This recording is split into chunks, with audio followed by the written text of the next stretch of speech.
Hi guys, welcome back to Srikanth Purna YouTube channel. పెళ్లి చేసుకోవాలంటేనే భయం వేస్తుంది. సో నేనేం చెప్తున్నానో ఆల్రెడీ మీకు అర్థమై ఉంటుంది. సో చాలా షార్ట్ గా చెప్తాను. అండ్ మగాళ్ళు ఏకంగా ఈ వీడియోని చూడడం చాలా అంటే చాలా ముఖ్యం అన్నమాట. సో ఇవాళ ఒక క్రూయల్ లేడీ గురించి మనం మాట్లాడుకుందాం. సో ఈ అమ్మాయి పేరు సోనం. మధ్యప్రదేశ్ ఇండోర్ లో మే 11th రాజా రఘువంశీ అనే అబ్బాయితో ఈవిడికి పెళ్ళయింది. అరేంజ్డ్ మ్యారేజ్ లేండి. ఇలా వీడియో క్లిప్స్ కూడా చూశాను. చాలా హ్యాపీగా చేసుకున్నారు మ్యారేజ్ మాత్రం. మే 20న వీళ్ళిద్దరూ హనీమూన్ కోసం మేఘాలయ వెళ్లారు. మామూలుగా కాశ్మీర్ వెళ్దాం అనుకున్నారు, కానీ టెర్రర్ అటాక్స్ కి భయపడి మేఘాలయ వెళ్లారు. మే 22న వాళ్ళు మేఘాలయలో మాల్వా ఖియాత్ అనే ప్లేస్ కి వెళ్లి అక్కడ ఒక స్కూటర్ ని రెంట్ కి తీసుకున్నారు. 3000 స్టెప్స్ కిందకి వెళ్లి అక్కడే ఒక టూరిస్ట్ ప్లేస్ ఉంటే దాన్ని విజిట్ చేసి నైట్ అక్కడే స్టే చేశారు. మే 24న వీళ్ళ స్కూటీ షీలాంగ్ లో ఒక ప్లేస్ లో పడుంది.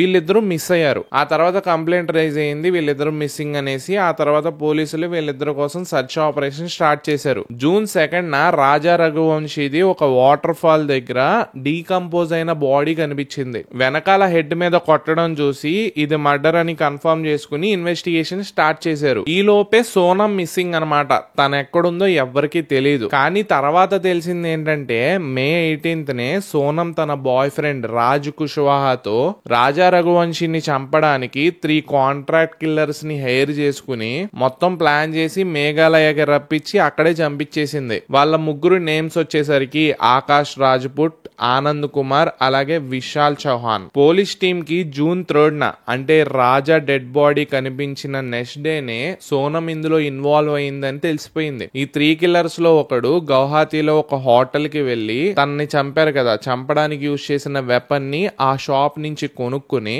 దాన్ని మర్డర్ లో యూజ్ చేశారు. 2 times హెడ్ మీద కొట్టారు. ఒకటి ఫ్రంట్, ఇంకొకటి బ్యాక్. ఇలా కొట్టి తన ముందలే హస్బెండ్ ని చంపేశారు. సోనం లవర్ రాజ్ మాత్రం మేఘాలయకి వెళ్లేదు, కానీ ప్రతి ఇన్స్ట్రక్షన్ చక్కగా ఇచ్చాడు. మే 23న తను రాజాని చంపేశాక ఇండోర్ రిటర్న్ వచ్చేసి వాళ్ళ బాయ్ ఫ్రెండ్ ని కలిసి ఒక రెంటెడ్ రూమ్ లో 1 day మొత్తం ఉండిపోయింది. ఇంకా ఫర్దర్ ప్రూఫ్స్ అండ్ ఇన్వెస్టిగేషన్ వల్ల తనే ఈ మర్డర్ చేసినట్టు కన్ఫర్మ్ అయిపోయింది. ఏమీ తెలియనట్టు హైవే మీద పికప్ చేసుకున్నట్లు ఒక ప్లాన్ వేసింది. కానీ తను అక్కడి నుంచి ఎలా తప్పించుకున్నది అనేది ఎవరికి చెప్పలేదు. ఇంకా దీని వల్ల కేసు ఈజీగా సాల్వ్ అయింది. తను డైరెక్ట్లీ ఇన్వాల్వ్డ్ అని తెలిసింది. ఇంకా క్లోజ్ చేశారు. సో ఈ ఇష్యూ వల్ల ఒకటి అర్థం అవుతుంది మచ్చా, అందరూ కూడా పెళ్లి చూపులకి వెళ్ళినప్పుడు కట్నం గురించి మాట్లాడతారు, ఆర్ ఎల్స్ సంథింగ్ వేరే వాటి గురించి మాట్లాడతారు. కానీ ఫస్ట్ మీరు తెలుసుకోవాల్సింది అమ్మాయిని పక్కకు పిలిచి మీకేమైనా పాస్ట్ ఉందా, మీకేమైనా ప్రెసెంట్ బాయ్ ఫ్రెండ్స్ ఉన్నారా, ఆర్ ఎల్స్ రిలేషన్షిప్ ఏమైనా ఉందా చెప్పండి, మేము డ్రాప్ అయిపోతాం అని అడగాలి.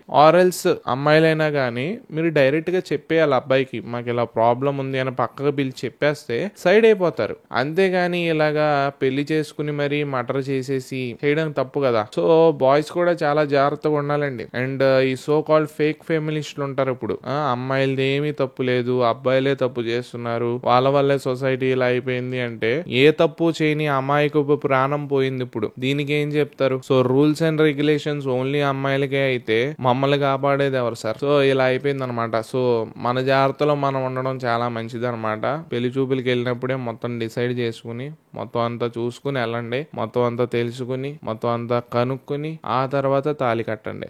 లేదంటే ఇంకా చెప్పాల్సిన అవసరం లేదనమాట. That's it guys. ఇంకెవరైనా సబ్స్క్రైబ్ చేసుకోకపోతే మేక్ షూర్ టు సబ్స్క్రైబ్. ఉంటా, బై.